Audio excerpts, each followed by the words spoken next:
All right, guys. Hello, fam. Hi, how we doing? Welcome back to the SAUCY SIBZ podcast with your host, Francesca. And I'm Nicodemus. And today we are so excited. We are in the library at Rallyday Partners and CiviCO with Ryan Heckman. So welcome, Ryan. Ryan, hello. I am so excited to be here today, and I've been looking forward to this for about 3 weeks after I first met you. Mostly because my older brother and I are really close, and we probably talk once a day. And if you were to take the the whole totality of those conversations, it might be half as entertaining as your 1 or 2 hour podcast. But we love each other dearly, and sometimes I wish I would have recorded some of those conversations because it kind of reveals the best and worst of me. And him. Yeah. And there's some wisdom there somewhere, And so when I met you all for the first time and you mentioned that you were brother or sister, it just gave me a lot of really strong feelings about that powerful connection that's really rare, Yeah. So. I think that's kind of what sets us apart than other podcasts, because there's not a lot of siblings. And then that gives us that like banter that I feel like a lot of best friends try to have or other people, but really it's the sibling banter. You can't really beat it, Right. Especially if you're close. And I think actually some of our coolest feedback from people have been that it reminds them of their siblings that they wish they were closer with, or I think one of the coolest DMs we ever got was someone who said that they came out to their family and their family like disowned them, and they don't have. I'm emotional today, but they were like, listening to your podcast makes me feel like if I had like a sibling who totally accepted me, and like I was able to like have this family, I was like, I don't know, it just feels like I'm like with my siblings that I can't like be with, and I was like, damn, I did not think we were doing that at all. Yeah, cool. It's funny. I mean, our families are all messed up in some way. And if you have a good sibling, brother, sister, whatever, it's sort of like, it just kind of helps you process some of the bad, but also reveals all the good. In the absence of that, I think it can be kind of lonely out there if you don't feel that connection with your family. I also think that. And I don't want to say I feel bad for only children, and like maybe there's a reason why like they didn't have a sibling or something, but I'm kind of like, it seems like a really awesome life connection to not really have. I'm always wondering, like, why are some kids only child? Who do you talk shit on your parents with? I know. There's only you, like, there's only a couple people who could uniquely exactly understand. Yeah. Well, because if you rip on your mom and dad to a friend who's not your sibling, you feel like it's disrespectful. Yeah. But if it's to your sibling or your brother or sister, it's like, let it rip. And it's okay. Because totally. you both love your parents and it's all good. But I was really inspired by your story. Cool. Thank you. Well, thanks. I was wondering why you like agreed to come on. I was like, Ryan like said he'd come on the podcast. I just feel like you're such like a busy person, like an important person. I was thinking, I was like, maybe like I didn't think the sibling thing, but it's kind of like, oh, like I'm getting into just like helping others, or he's like inspired by something or wants to help us. I was like, I don't know, but I was like, it's so cool that you did. And Francesca, it still doesn't mean I know why I'm on here. Yeah. He's like, I might already regret it. I'm still not sure. Like, what but are we talking I think about? the universe will reveal it. Mm-hmm. Well, I think we thought we knew how interesting you were, and then we started doing like some research on you. Yes. And I mean, it's just kind of wild. Okay. Can we say how we met? Oh, yeah. Yeah, absolutely. Okay. So you threw a party, basically, but it was to connect people in Colorado, to really have a good time. And we worked it. Because where I made peanut butter and jelly sandwiches the entire night. And people are like, what does that mean? What that means is I literally was hired to, again, I thought I was bartending, but I was making peanut butter and jelly sandwiches for people dressed as a butler. And next to the ball pit. Next to the ball pit in the zebra walker. Yeah, in your office. Literally your office building. Yeah, well, we were just talking about that when we were getting ready for the podcast.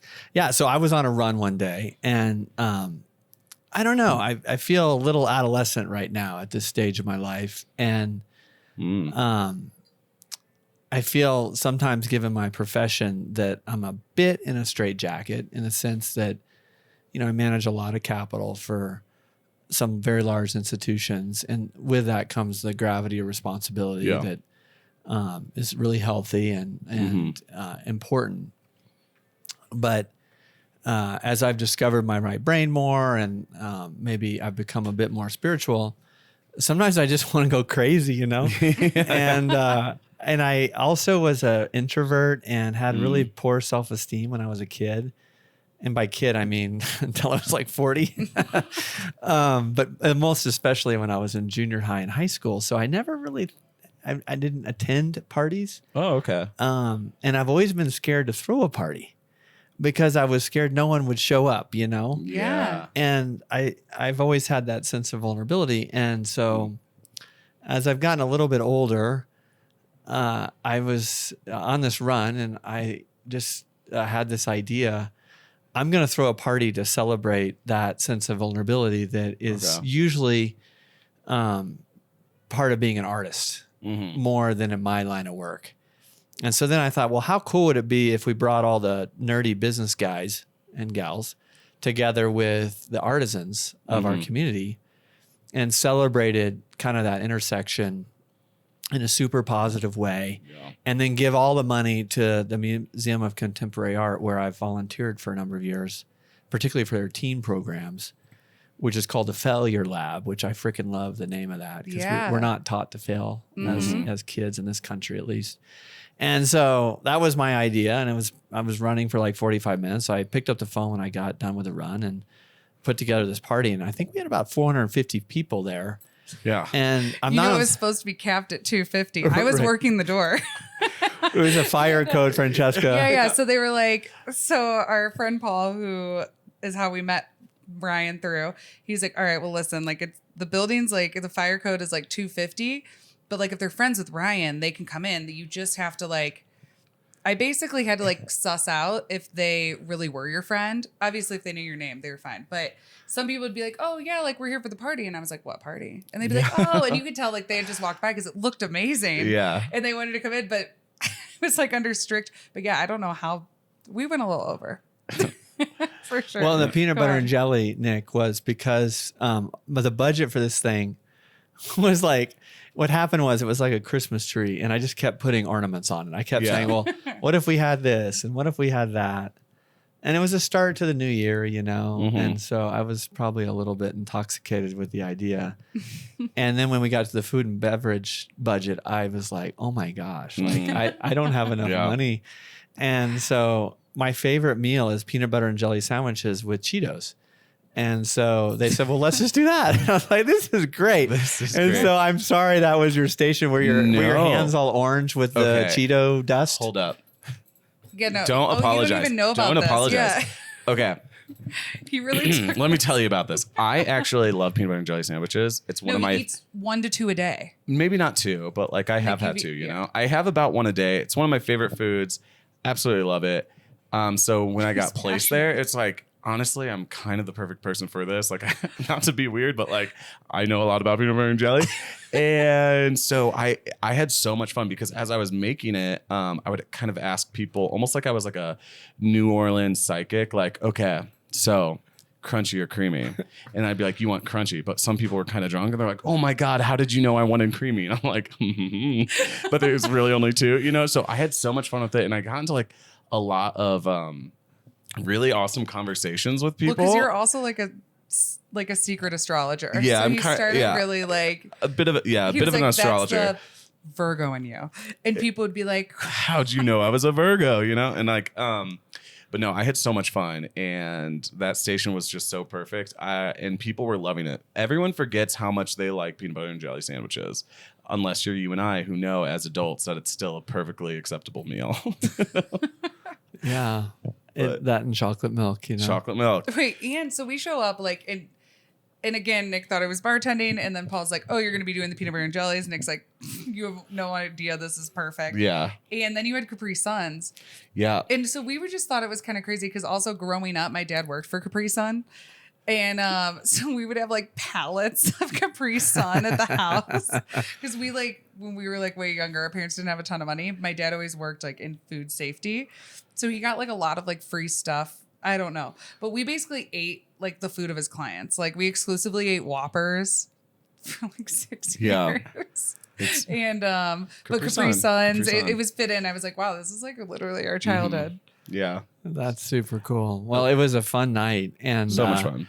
I think it was like January or it was right before Christmas. I was like the 23rd or something. And we only had like 10 RSVPs. And I was like, oh my God. The party was, I think, January 7th. Yeah. Something like that. Yeah.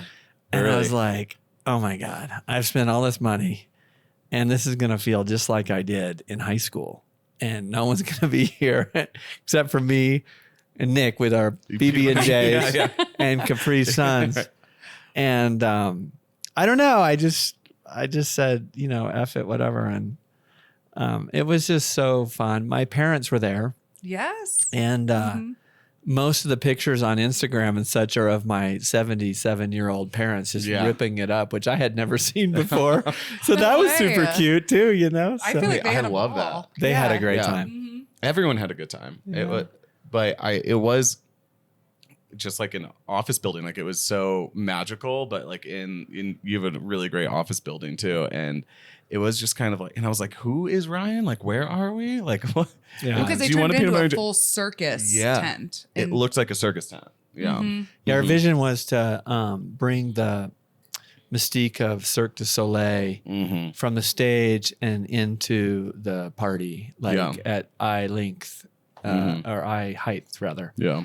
And I thought the people who organized it just did a great job. But anyway, they killed it. So that's how we met. That's how we met. Yeah, that's our origin story. Yes. Peanut butter and jelly. Aptly called In Vivo. In Vivo. Where'd that name come from? It's something to do with like the beginning of life, you know. Okay. So. Nice. And I thought it nicely rhymed with CiviCO, which is the name of our leadership development organization. Okay. So CiviCO is the name of the leadership. Why is the building CiviCO? You know, total coincidence. Yeah, I know. Oh, really? Wait, really? No, total coincidence. That's crazy. Total coincidence. I don't know how that all happened. Wait, that is not normal.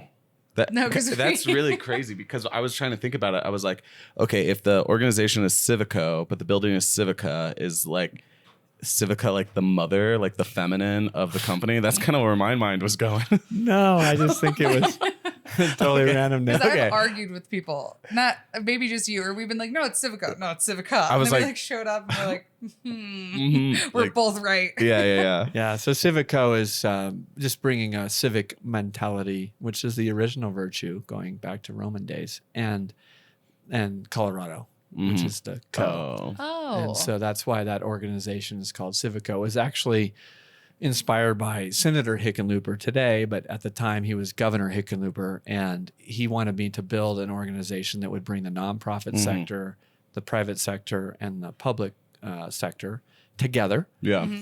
Which is why our logo ultimately has 3 edges of a triangle.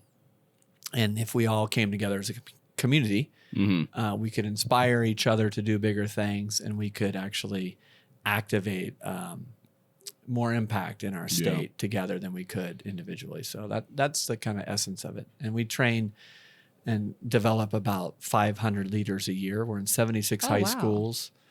We have a museum exhibit that we have about 70,000 high school students go through that teaches leadership skills, helps them find their own superpower, which is, I think, just such a catalytic moment for young people to find out that there even is such a thing and that they might have one, you know.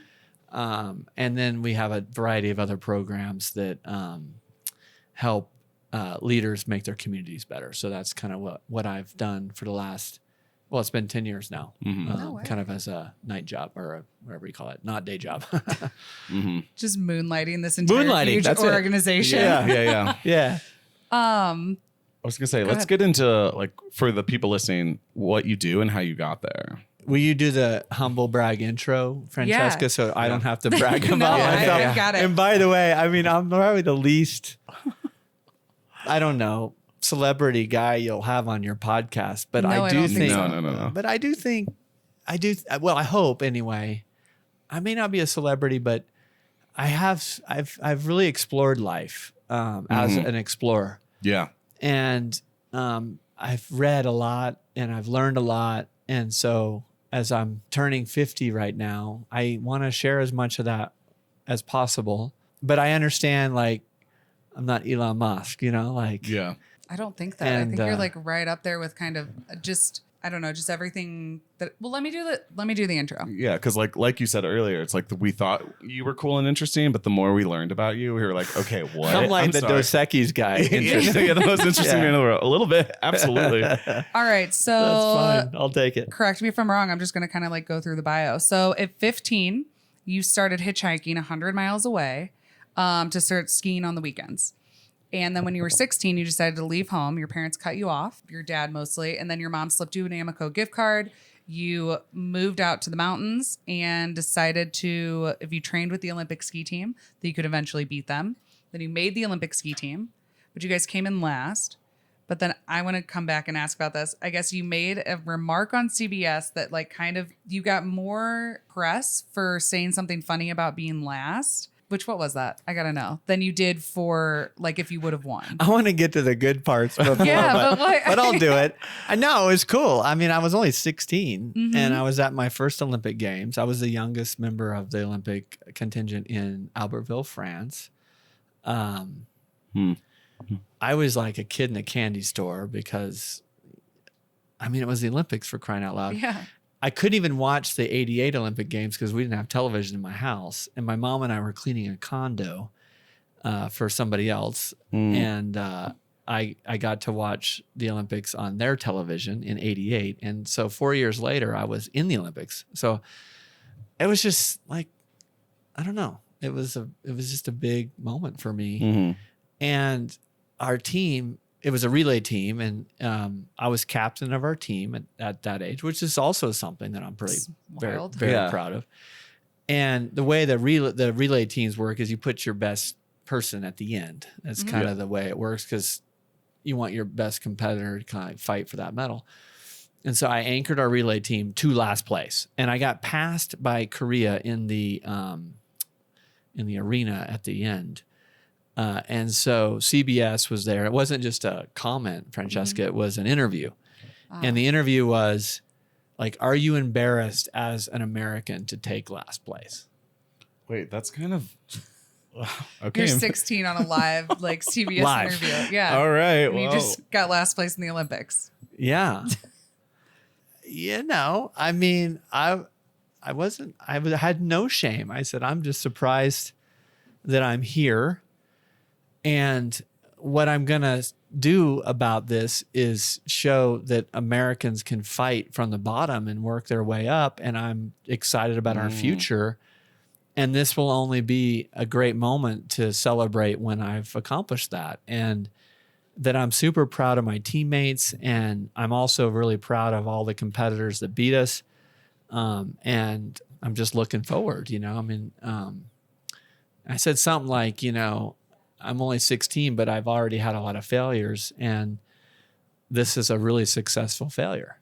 Wow. And, there were 75 million people that watched that on CBS. And I'm pretty sure had I taken 5th place, no one would have given a shit. Right.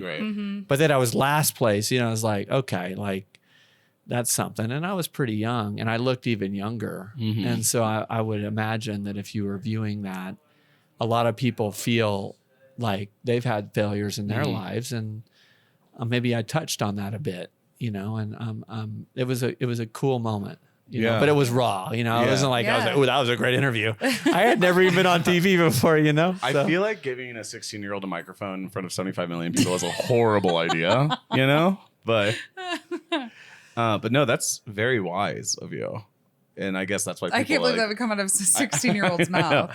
I'd be like, what?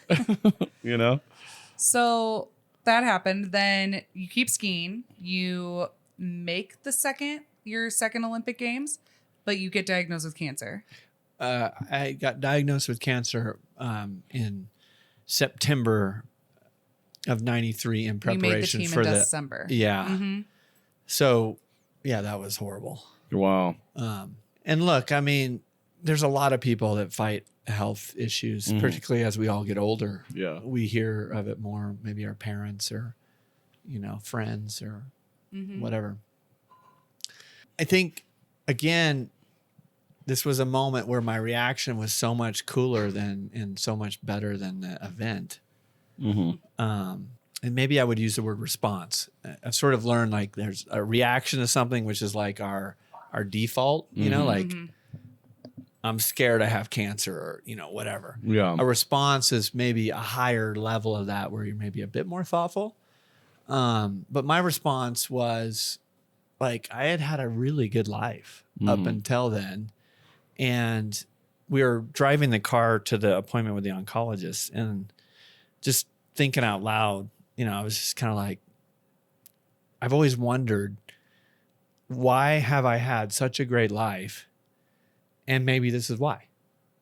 That it was going to be short. Yeah. Thank you, Francesca. And I'm sorry to interrupt you, but that was my mindset. I was like, well, maybe that's why. I've had this like charmed life, and if it's going to be short, so be it. And I felt strangely at peace with that whole situation.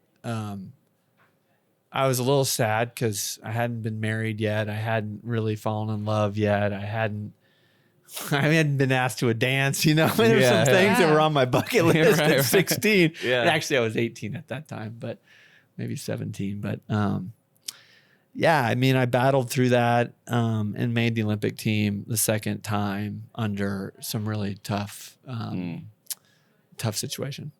Yeah, and having a year off because you had decided you weren't going to do it anymore. And then came back, that happened, which not to like breeze over that, but there's just so much more. So then you guys got third place in the Olympics. We did really well. And then let's see.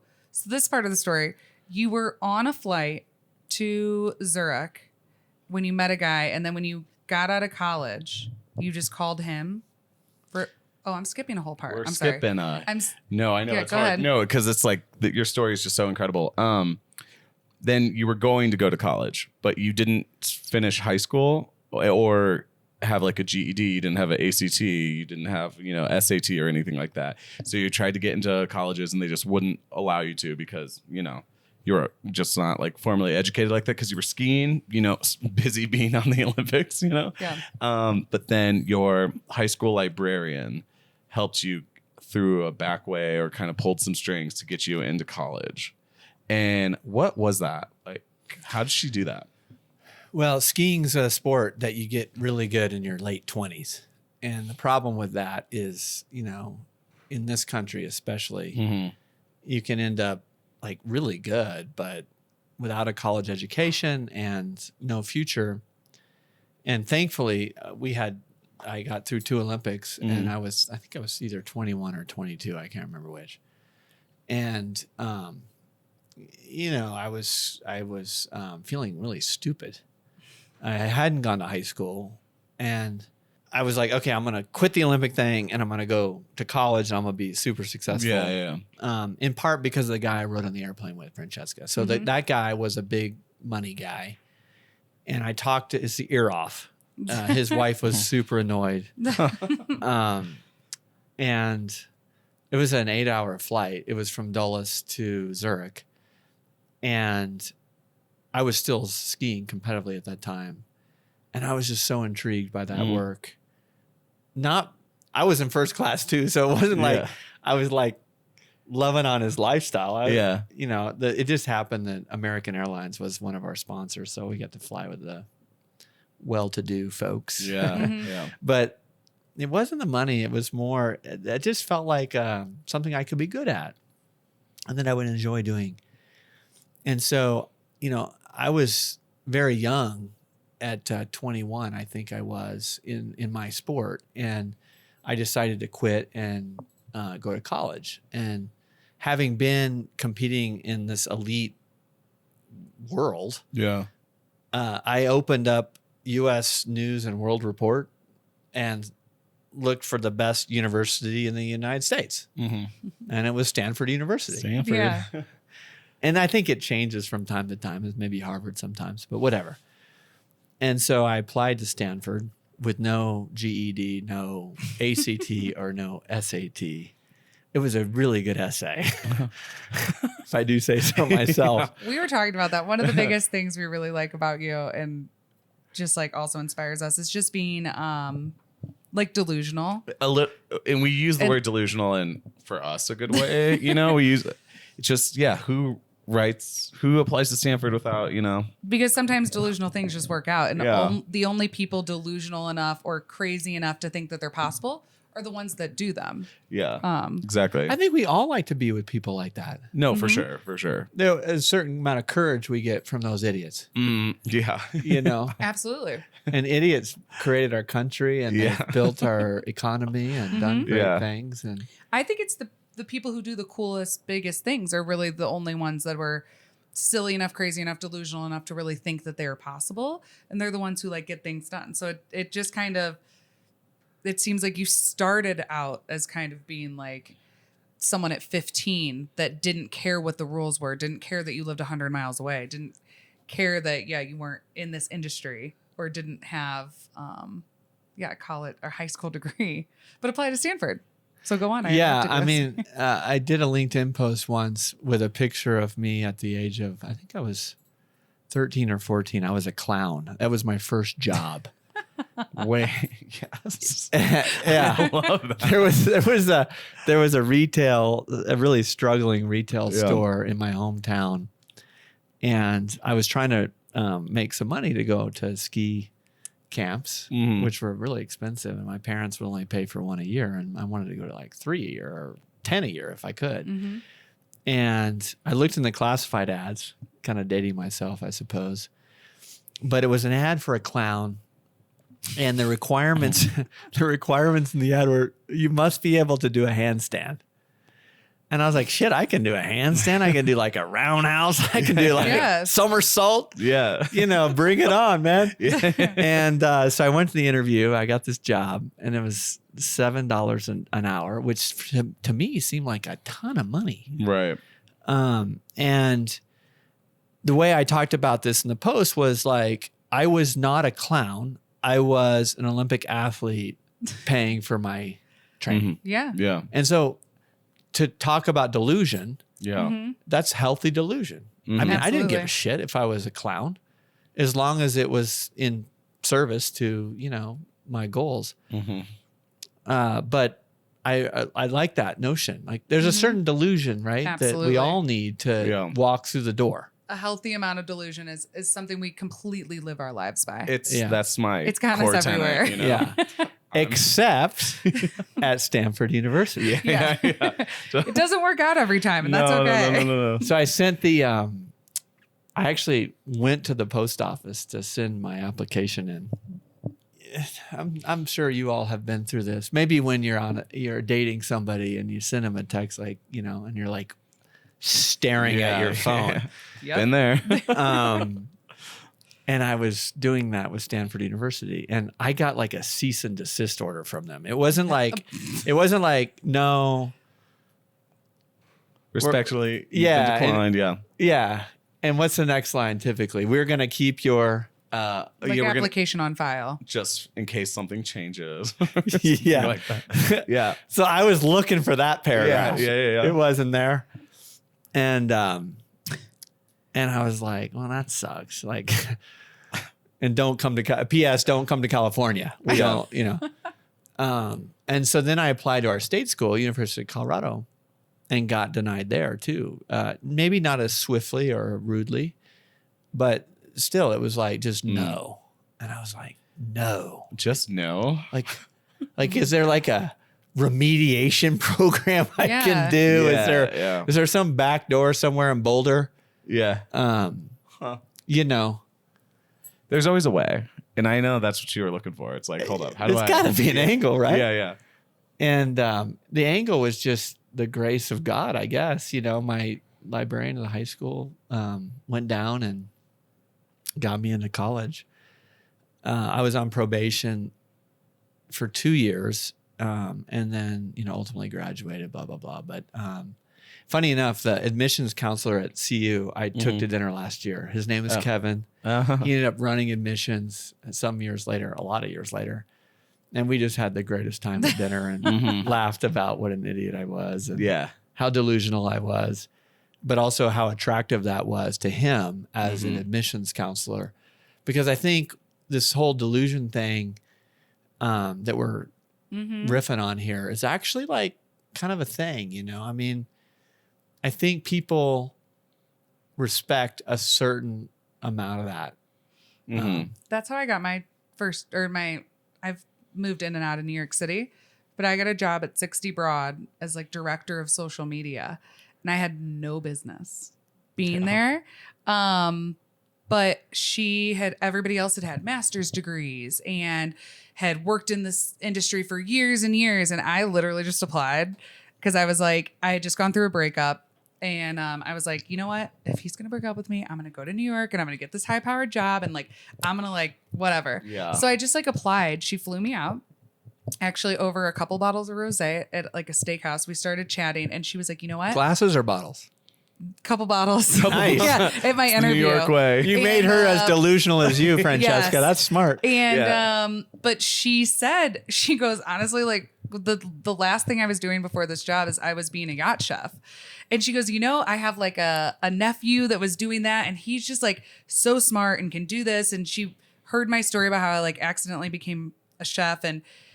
But then I was like working as like a gluten-free food blogger on the side, but I really knew Instagram. And she's like, you know what? I just like you. And I think you're kind of crazy that you would apply for this job. Exactly. And she was like, I don't know. Like, I'm going to hire you. She's like, can you start in 2 weeks? And I flew up to New York and then I like lived on Wall Street and worked in New York City for years.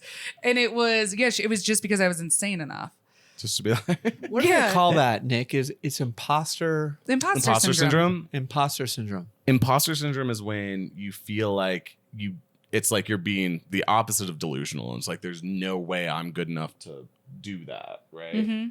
So, right. Is that right? Yeah. So it's like, you feel like an imposter, even though you are qualified. So I think even like a lot of women entrepreneurs talk about this, that like kind of a lot of completely generalizing. Okay. Yeah. I'm not so much of like a hating men feminist or anything, but it's like a lot. It's like, if you could just have like the confidence of like a middle-aged white man, that like, it's kind of like, I'm so good at this. Like, give me this. Like, I know the directions. I know this. Where women could be like even the top in their field and be like, am I qualified to speak on this? Yeah. Is this that? But it affects everyone, of course. I have some thoughts about that. Yeah, I was going to say. First of all, I like how you qualified. Like, I'm not like this weird person or something like that. I think imposter syndrome, if we really think about it, is actually a superpower because it means that you're so humble that you don't necessarily feel like you deserve to be there, which means you also don't have entitlement, which means you also feel like you have to earn your spot. Yeah. And I would say all of us should aspire to have more imposter syndrome. I mean, you guys, like, if I could characterize one word about my entire life, it has been a feeling of insecurity. Right. That I never belonged anywhere that I was. I mean, I'll give you an example. I had never been to Washington, D.C., and the Olympic team is always invited to come to D.C. And we stay at this Hilton, which is sort of near the Capitol. George Bush was president then. And I had imposter syndrome, if you want to call it that, walking up the steps of the Capitol, walking into the great room, and the Marine Corps band is playing. And I'm just sitting there going, like, I don't deserve to be here. Right. And I believe that that's kind of like a nice person to be with. I mean, the opposite of imposter syndrome is what? Nick, what would you say is the opposite of imposter syndrome? Like arrogance, nepotism, or like kind of just being handed things you don't really deserve. And just sort of arrogantly believing you should get something just because why not? What do we call that? Privilege? Like I'm a privileged guy. I deserve to be here. I mean, I don't know if privilege, because sometimes privilege is just what it is, but I don't know. What do you think, Like Francesca? hubris. Hubris, that's a good hubris. word. Or just thinking that you belong everywhere because you just think that you're the smartest person, which is not a fun person to be around. So I'm liking like kind of where you're going with that we should aspire to that, because it's always been, I mean, because that feeling of insecurity is not fun. And sometimes, like for me, I call my dad when I'm like, I'm going into a meeting. My dad's like my life coach and especially like business coach. And I'm like, I don't know, I'm so nervous. And he's like, no, like you deserve to be there. You do know this much about that stuff. You're qualified. Like even that meeting, he's like, go up there, talk to her. He was like, you actually know social media more than any of those people. He's like, you're addicted to Instagram and it's all you do. He was like, so you'd actually be really great in this. And so, but I do think when people are more humble, they almost need someone to pump them up about it. Yeah. Like, no, you do know that.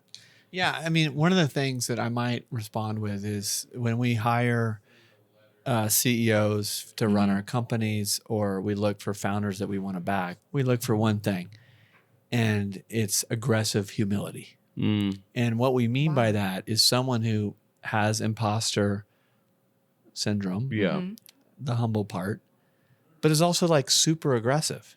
And it's a really cool combination of character traits. Yeah. And so if I were to talk about my life, I have spent 48, almost 49, don't tell anybody, We won't. years feeling a great sense of imposter syndrome.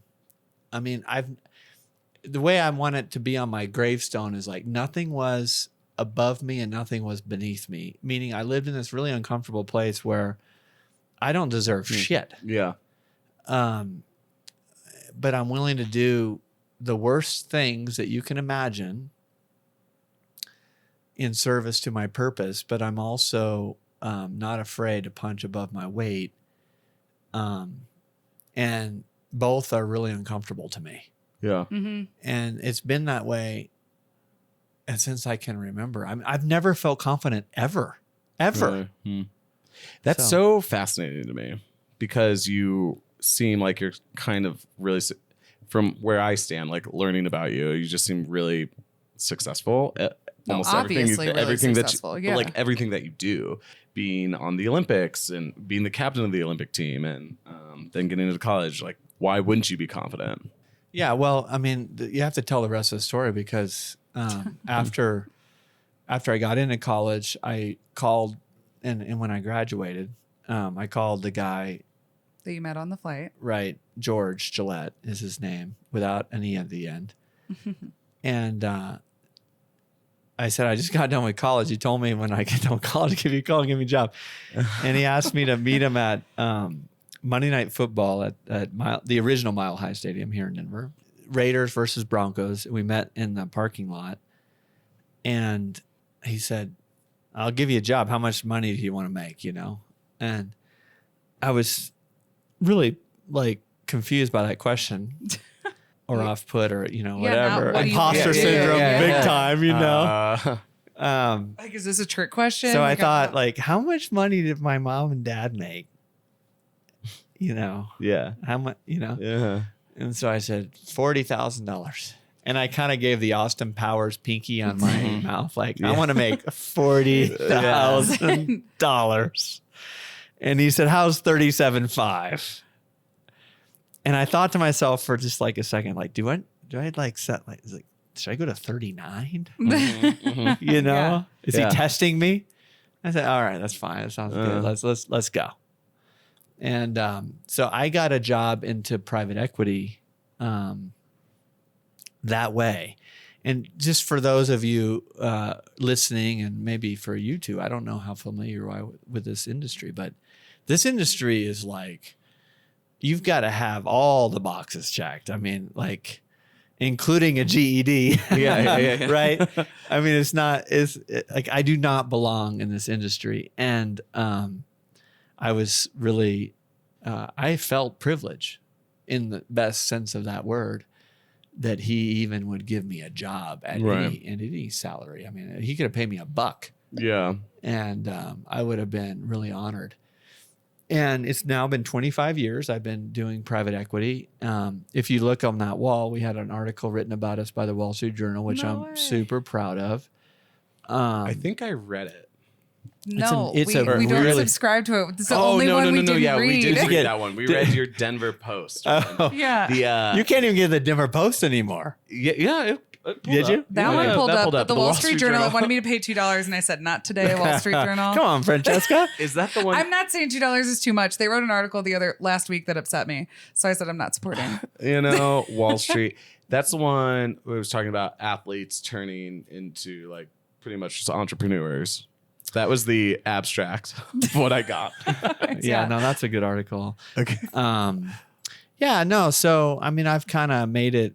I made it first through the back door into this industry. And then ever since, I would say that my biggest superpower has been like a sense of gratitude that I even get to be here. Right. And now, you know, we manage $350 million and we do really well. And I have a wonderful team around me. Mm-hmm.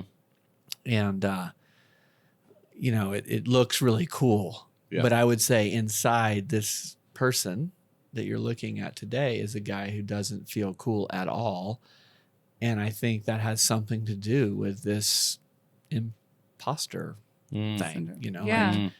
I never feel like I deserve to be here. Yeah. And I think that may be my biggest attribute. I was going to say that does sound like your biggest superpower. Okay, so I've been wanting to ask.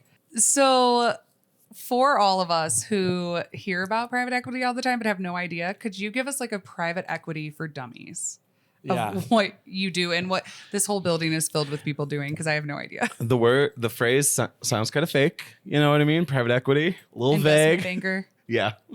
Well, what images come to your minds? What image do I get?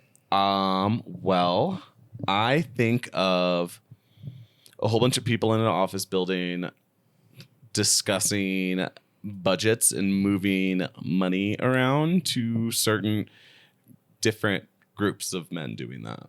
That's pretty much what I think of, you know? What do those men look like? White, middle-aged. Yeah. You know what I mean? Yeah. What about you? Me is actually two things. But the first was from when I lived in New York, all the Wall Street guys I knew. Oh. But since I had lived in Europe, it was all very wealthy guys who went to like boarding school in London. Then they moved to New York City or they had graduated from some Ivy League. And then they worked 18 hours a day and also did a lot of cocaine. And so, no, that's all like I knew of it. Yeah, I don't know what they did all day, but they like had to work 18-hour days. And they told me it's like 3 to 4 years of like, that's all you do is just work a lot and you like earn your stripes and then you make a lot of money. That's all I know. I mean, yeah. This is super. And then the other thing is you said something about Gordon Gekko. So then I watched Wall Street Money Never Sleeps from 1987 on my run this morning or on the treadmill. And that's crazy. I mean, it's really just all about like screwing other people over. Did you watch I didn't Wall watch Street? it. No. Yeah. I mean, it was kind of the movie that all of us in the industry grew up watching when we were kids. Mm-hmm. And I mean, it's a terrible movie. But it left a mark on everyone in your generation because when I mentioned it to my parents go, greed is good. Both of them. Like the Gordon Gekko's like speech to the airlines was this whole thing about, to the paper, was all about how greed is good and how it's gotten America everywhere, which... Yeah. No, it's an iconic movie by Oliver Stone. And I mean, I shouldn't say the movie is terrible. It's a great movie. But the topic is really damning to not just private equity or investment banking or, that line of work, but really to capitalism. Yeah. Mm-hmm. You know, that's like when you were describing it. she was giving me a little cliff notes. I was like, it sounds like kind of like greed is good is like, it's kind of saying like what the beast is of capitalism. Like it sounds like this hyper capitalist thing, you know, that I was that's like, really well said, Nick. Yeah. It's like tip of the spear. Yeah, exactly. Of capitalism. And that's what makes it so successful for the winners. Right. Yeah.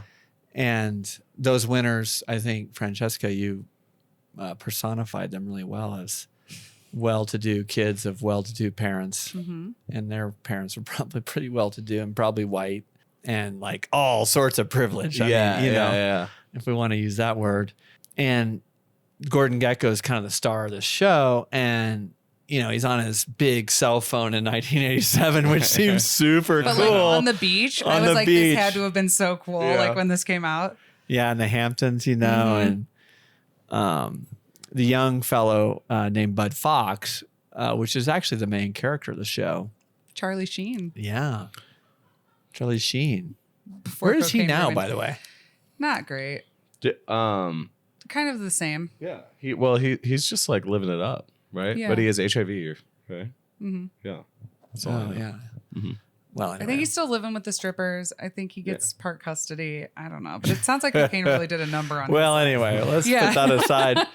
But Bud Fox plays the part of an aspiring jerk in the show.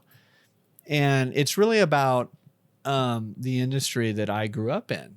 And it is a lot about who can take advantage of the next person. And it's kind of a zero-sum deal and a Shark Tank. Yeah. I would suggest, Nick, that you're right on the money in terms of it. For a lot of us, did I say our age? I'll be generous with my age, but it represents both the best and worst of capitalism. And I think Oliver Stone did just a brilliant job of bringing that to life. And if any of you who are listening to this can get a chance, I think it is worth a watch. Francesca, did you enjoy watching? Because it makes you think about life, and it also it just makes you think. But no, it was like, okay, who would I be in this scenario? Is kind of where I was like, would I fall on like the villain side or the good guys? Of course, I think everyone wants to think of themselves on the good guys, but there's choices to be made in life, and I think the end of that movie could have gone either way. But it also kind of made me. It did make me feel like hustling. And you say, you know, the investment bankers grow up watching that. It kind of like made me almost feel like, you know, light a fire under my ass. Like, okay, I need to be waking up early. I need to be doing this. Like, don't sleep on it. If you want to be one of the big dogs that playing in the big game, then like get it together. And yeah, I mean, I think describing private equity in a nutshell is a little bit like describing the Hollywood industry in a nutshell. It's really hard to do. And in like in most things, there are people in those industries that are incredible, artisans and well-intended and really high-quality character. But like Hollywood, there seems to be very few of those and just a whole bunch of folks that are just terrible.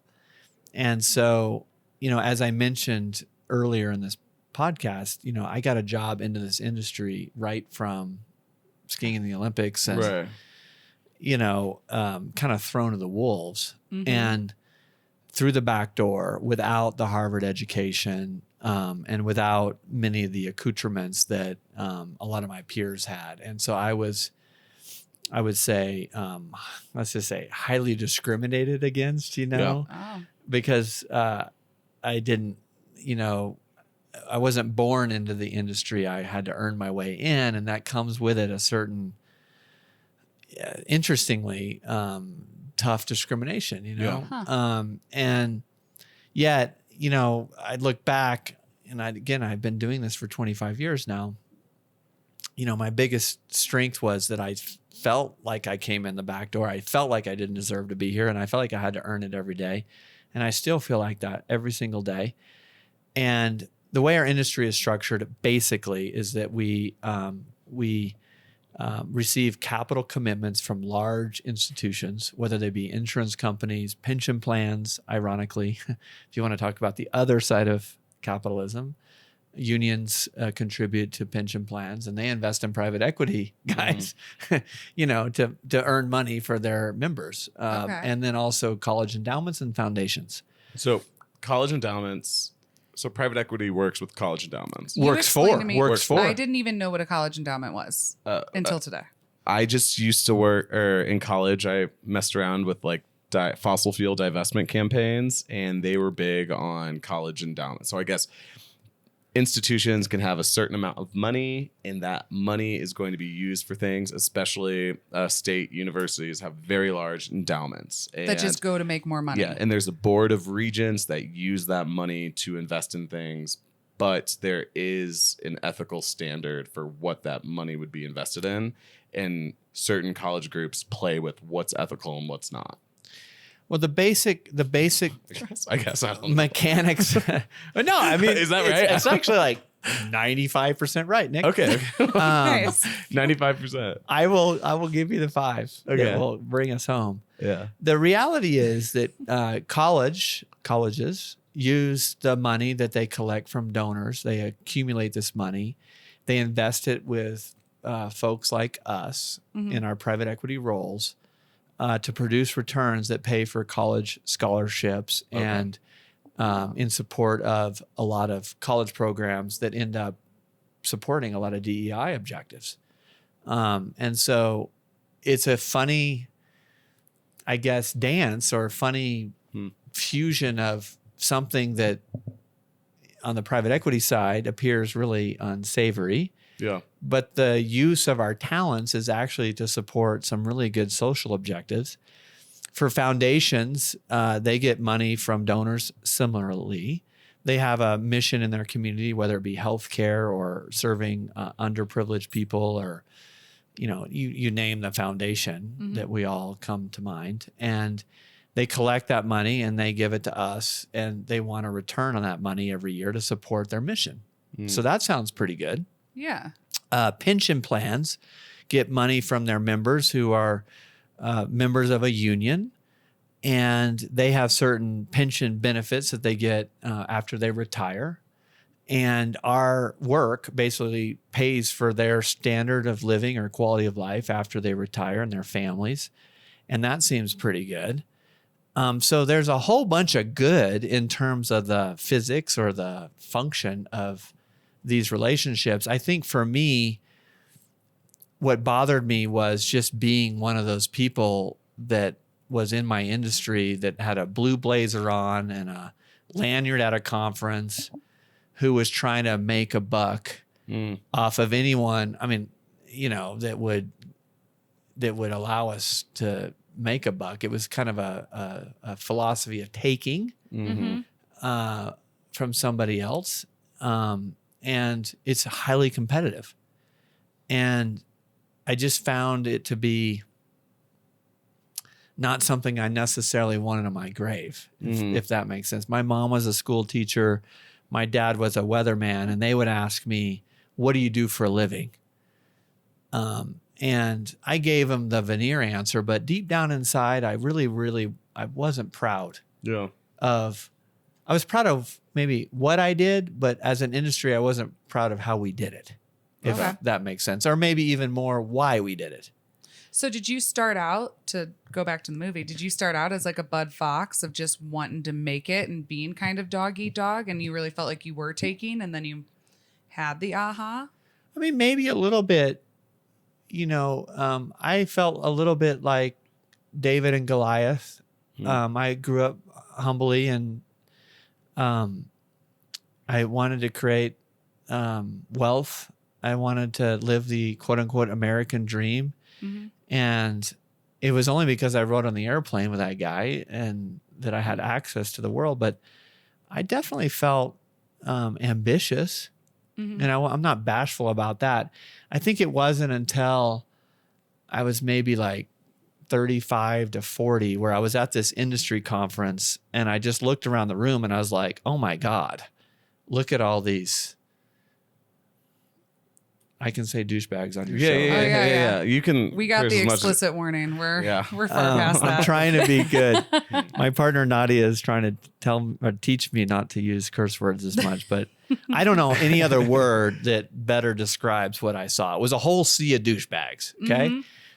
And I looked at myself and I was kind of one of them, you know, and it was at that moment that I decided I wanted to make a new life of making, not taking. Yeah.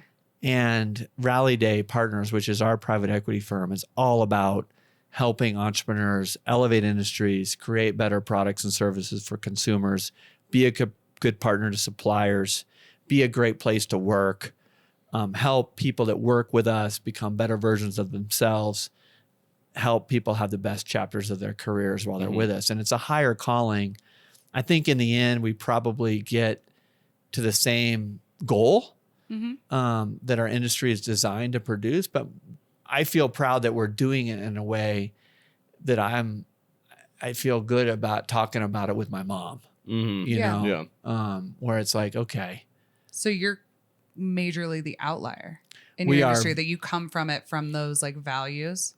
We are very much the outlier. Okay. Proudly. Mm-hmm. No, I think the shift for me, and it happened somewhere 35 to 40, was this shift from trying to be successful to being significant, you know, to the communities that I serve and the people that rely on us. And I just think that definition is different, you know, being successful versus significant.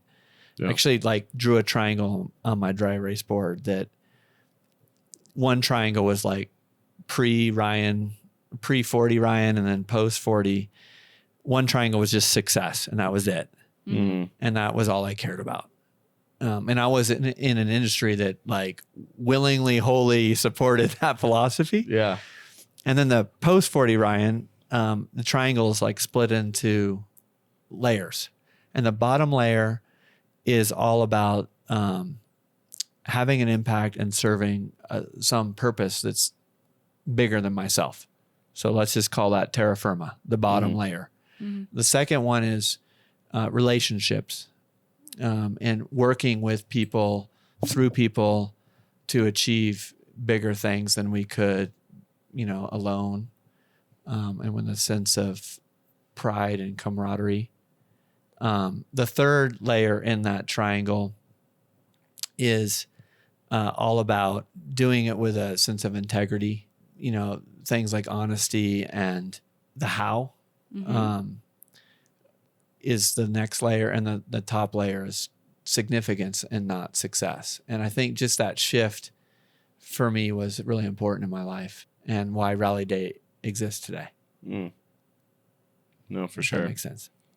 One of the things we had written down to ask you was, do you think for someone to come to the artist journey that they have to go through the hero's journey first? Or can you just start?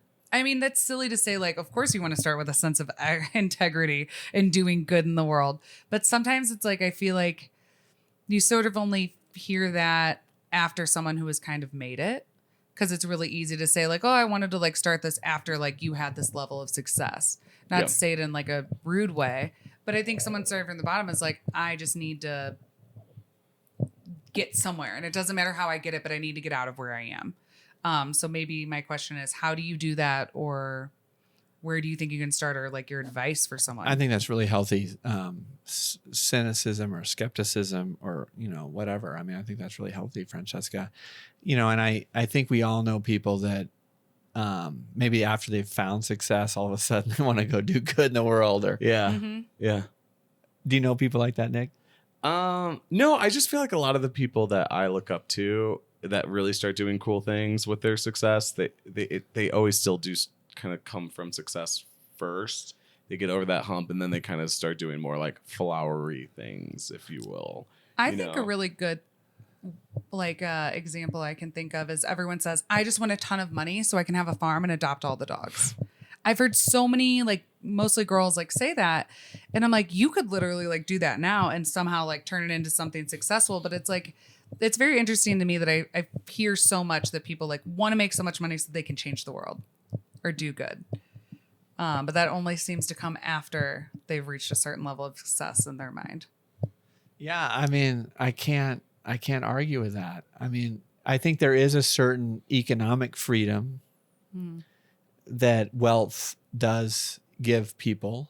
Maybe it's more courage when they have money in the bank to take risks, whether it be social risks that people are going to think they're weirdos, or financial risks that if they lose, it's not going to bet the farm kind of risk. It's like, oh yeah, I lost a couple bucks, whatever. And I do think there's a certain persona. I mean, I look at Jeff Bezos, for example, which, you know, if you look at pictures of him when he was starting with his selling books in Seattle, Like he in had his, this like little office. Yeah, his little office, his terrible suits that look 2 or 3 sizes too big, kind of bad glasses. Nerdy. Yeah, kind of nerdy. But he had a certain charm in those pictures, you know, a certain naivete and a certain sense of purpose that was really endearing. And then he went through this 20, 30 years where he was just brutal. I mean, this guy, you know, crushed suppliers. He crushed retailers all over the country and ended up dominating the world. And now he seems to be, you know, like in this like zen-y kind of like, oh, I'm so good and I want to spread good across the universe, including Mars, you know, blah, blah, blah, blah, blah. You know, you look at Bill Gates, you know, good other examples. I think we all were raised with this kind of archetype. Yeah. And or cliche. Yeah. You know? I'd like to think that the purpose of this podcast is to help people find that courage sooner in their lives and don't try to wait to make a bunch of money to give back. We have an expression here. It says serve now. Serve now. You know, Ooh, that's good. And what that just means is that like serving now is just like a wholly better life. And few of us are going to make a bunch of millions of dollars. And so if we're waiting for that moment to be a good person, like good luck, you're going to be a shithead until you die. And so I think I found it later in life, but I might say I rediscovered it because I was raised, you know, I look at my mom especially and other influences in my life. And I may have lost my way for a bit, but I'm very grateful that I rediscovered a better way to live in an industry that's not really all that known for it. And now I feel like I can serve the founders and the people that rely on me like so much better. And I hope that I have like 30 more years of doing this. I love what I do. And That's so huge. I just feel like I can do it better now. Yeah. I love that. I don't know if that helps me not be a cliche. No, I don't think you're a cliche. Not at all. It's Not at all. okay. Yeah, no. It's okay. I think your story is, of course, like, no. And you're really successful doing it. So, I mean, that. I was never, here's the deal, guys. I was never not successful. I think what's happened now is just that I feel like I'm doing it in a way that is of greater purpose and service to more noble. I think it's of greater value to the people that I serve. I feel, remember when we started this podcast and we said like some of these podcasts are too tedious? Yeah. Can we do like recess for 2 minutes and let you rip on each other for a little bit? Like Nick, say That's something. our entire podcast. I know, but I listened to the Normally. Rose episode. I think it was 24. What was it, Francesca? Rosé episode. You guys were drinking a ton of rosé. That's pretty often. And Francesca said somebody had told her she was beautiful and she really liked that. Nick, you were upset because someone said, you know, you're not masculine enough or something like that. And you guys were riffing off. Ryan, a theme of this podcast is we don't know what's on the podcast. I have no idea what you're talking about, honestly. But No, I promise you. No, I believe you. We just kind of forget exactly like. This is episode 55, Ryan. This is episode 55.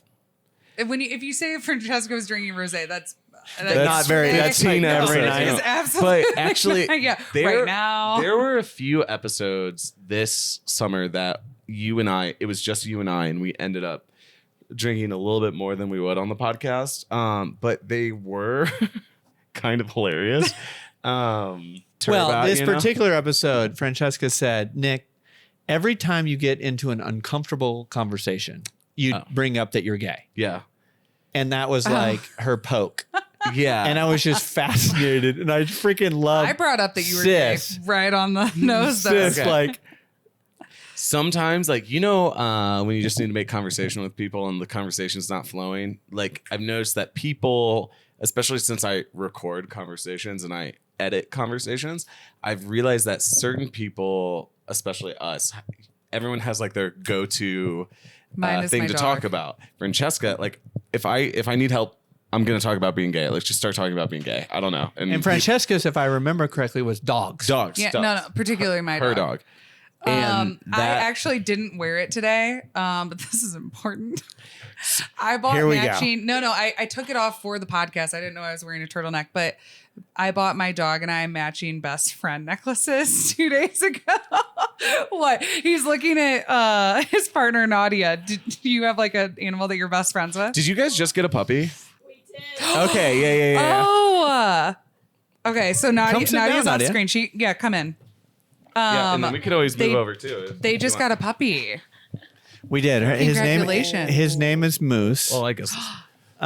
We do not have necklaces yet, although he has taken shits on top of our ventilation system twice. Yesterday? Was it yesterday?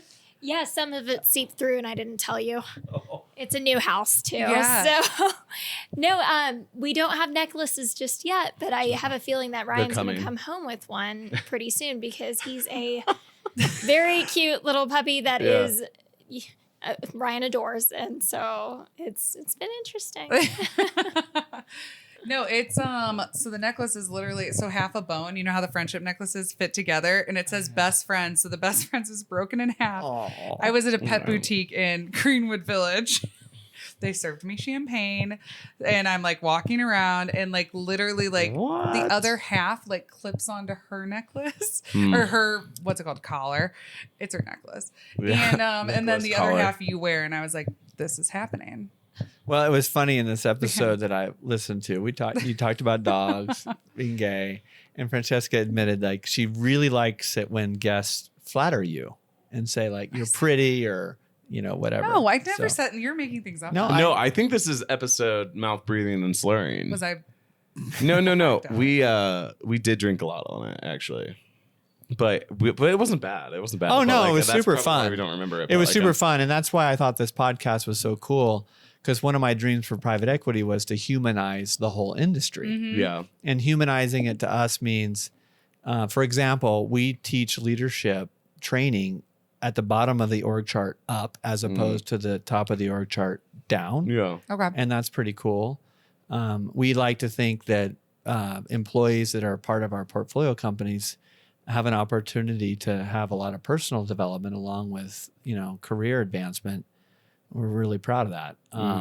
And your podcast to me just seemed like an ideal opportunity to talk about how our industry doesn't have to be so lame. Yeah. And I thought you all really got that. And your podcast that I listened to definitely said you knew how to roll with it. Wait, yes. Okay, hold up. Now I'm remembering more about that episode. Francesca, it was the one episode where we misplaced the bottle of rosé. Right? You did. Okay. Yeah. And I'm off camera being like, Jessica, where is it? You go, it's on the counter. I'm like, no, it's literally not. You're like, well, how did we? And we're just kind of, I left a little bit. Most podcasts would cut all that shit out. But that episode specifically, I just kept everything in just because I thought I don't know. I just thought it was so funny. I just thought you sounded like siblings. Yeah. And that was what was so endearing. Nadia's best friend is her brother, Ferris. Oh, no way. And that's so amazing. We have that in common that we're really close. All of us. Very Which close. is very rare. We get that a lot. People are like, man, like I just wish that like I was so close. Like I couldn't even, I don't know, like imagine. Like you're literally my best friend and then we also live together. And so like, I don't know. It's just like a wild relationship that I'm like so thankful for and have no idea like where I'd be without it. Yeah. Which is, it's really cool to meet other people who have that too. And then now that you're on the podcast, both of you, now you're saucy Sibz with us. You know what I mean? Yeah. You're like, You're in the fam. don't put my name in this podcast.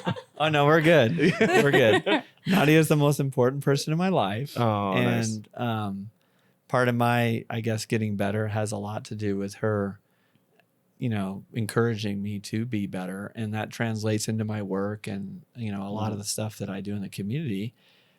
And so I guess her being here is kind of appropriate because I really look up to her. And I just, if I ever have an opportunity, I say thank you for like helping me be better. So thank you, Nadia. Thank you, Nadia. Well, cheers, guys. Yeah. Where's my beer? Where'd yours I go? don't know. Okay. Well, why is my beer empty? Isn't it bad luck to cheers with an empty glass? Okay, thank you, Nadia. Well, I do want to get to your advice part because I was gonna say we can like wrap it up. We're gonna go get another drink. You guys have a shopping date. we do. We have kept you late. We'll end with you know, if I have any advice, based upon the really complicated journey that I've had. I mean, it's been nothing. It's definitely not been an overnight success. It hasn't even been a 25-year success. I would say it's been a series of events. I feel like I've just kind of stumbled my way into like half the man I hope I am, you know, later. Kind of a deal. You know? Yeah. I'm just kind of on a journey like all of us, you know? Yeah. I think you've mentioned failing a lot though. And I forget who is the famous person for saying this, but like failing forward and not being afraid to fail. And we actually almost talk about this every single podcast, is not being afraid to start from the bottom, not being afraid to do things wrong, and just continuing. Like the genius thing we did was we didn't give up, which is a quote from Jay-Z, which we say all the time, is just keep going and try different things and using connections. I think it's really cool that we moved to Denver and within like a week we met you, and then we found out you were having like, you're like, oh, Ryan Heckman has, you know, happy hours at his private equity firm. I don't know where we fit into that, but we just love meeting people and networking. And then now you're on the podcast and I don't know, just from there. And it sounds like a ton of your story is like meeting people as well. Yeah. And I'd say we all meet people. I mean, I think that's pretty natural. Even an introvert like me, you know, it meets a lot of folks. I just think that failure as like, I would say like, I assume that I'm going to fail a lot. Yeah. And I think if we start with that, like, that's just cool. Yeah. Then like, if you win, it's just upside, you know? And I think if I had some, I guess, mental framework or whatever, I would say, I've started with the fact that most of the things I've reached for were unlikely.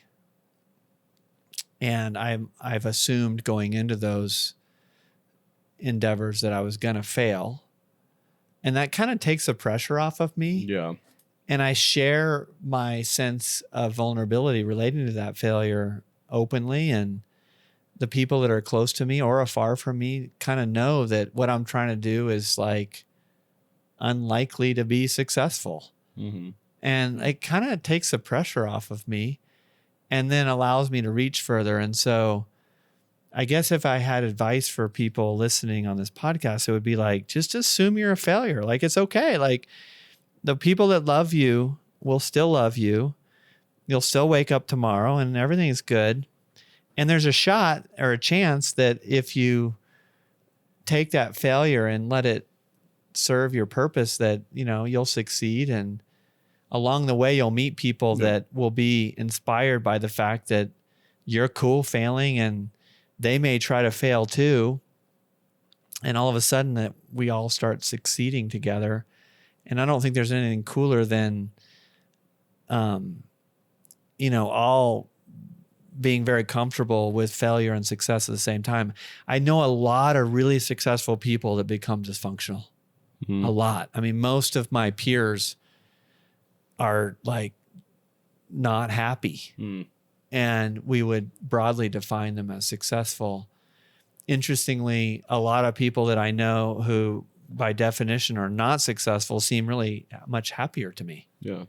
And so the question is, how do we bring these people together and give each other some nourishment so that we can become better versions of ourselves together? And I hope that part of this podcast helps us do that. It's a certain unity of failure and winning, and also like that we become significant to each other along the way. So that would be part of my message. No, I love it. I do. It's kind of like, actually, to go back to the movies, the final scene, he was like, why don't you create something? Bud Fox's dad. And it goes very much to how you said you're looking more into the making instead of the taking these days. And like a win-win for all. So I feel like that's like, yeah, very good. Yeah. And so I think when in doubt, reconnect with your soul. There's another great quote by William Burke that goes something like, eternity is in love with the creations of time. Yeah. I'll repeat it. Eternity is in love with the creations of time. And that's all about expressing yourself, because you are one of a kind. Yeah. All of us are one of a kind. Mm-hmm. And we have this little window on earth when we get to express ourselves, and it may or may not be successful, but just that contribution to the greater good and sharing ourselves with one another somehow adds to the human experience and the human advancement. And so, if I could think of anything that's inspiring, it would just be like, create shit, make shit, do cool stuff. Take that step, the hardest one, and don't be afraid of the judging or, whatever. This word authenticity, by the way, I stopped using about 20 years ago because it was overused. Yeah. Yeah. And as it turns out, the word authentic actually comes from the Latin word auteur, which is also German, but it's Latin in origin. And it means to be an author. Mm-hmm. And when the word became a word, being an author was not a profession. Yeah. There were no books. Yeah. The only written scribe was really religious journaling at the time. And what the word actually means is to be your own author, to make your own story, to be a creator of something that didn't exist without you on this planet. Mm-hmm. And when I think about our choices when we get out of bed every morning, like some of us are born into, really tough situations. Mm-hmm. Some of us are born into privilege, but everywhere between there, we all wake up out of bed with a choice. It's like, do I want to go do what everyone's asking me to do? Or do I want to do something that's uniquely mine and that I can give to everybody? And that's being authentic.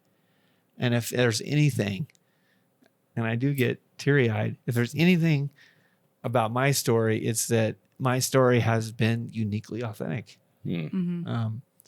Nothing's beneath me and nothing's above me. And I've stumbled a ton, but I've also just had a great life. And I just want to share it with as many people as I can. So. Dude, absolutely. Well, cheers to that. Cheers to Thank I you. had a freaking I beer. know, we're going to go. Where is Nadia? Yeah. Your beers are sitting I'm right sorry. there. If I yell loudly in this mic, you think she'll hear me? Nadia. Shout out real quick to Francesca and Nick. I did listen to a few of your podcasts before coming here today. After meeting you, I was completely enraptured with your purpose, with your relationship as siblings. Thank you for hosting me today. I've really enjoyed it. And I really look forward to the contributions that you guys make in your authentic way to our greater good. So thank you for creating this platform. It's awesome. Thank you. Yeah. Thank you so much. Thank you. Appreciate that. We're doing it. But I will say that, thank you so much for coming on. Absolutely. It makes us feel like, oh, wow, he's just so important and so big. And why would he want to be on ours, which is amazing. But it's also really inspiring. And I think kind of keeps our true north. like we said before we sat down today, we started as a wine podcast. Then it was like a crazy story. And then people telling us that like the people we had on like inspired them, or the crazy just us picking up microphones inspired them. And so having people like you on who guide us to like the purpose of this podcast and what it's changing into, and hopefully inspiring more people to do what they love and do silly stuff and just create. So it kind of all comes together. So thank you. It does. Thank you very much for having me. It's been a real joy today. Thank you so much. We absolutely thank you. And for hosting us. I know. So cheers. Do you want to plug anything that we're going to tag later, or we already covered? All right, cheers. All right, thanks, Ryan. All right, thanks, guys. Bye. Bye.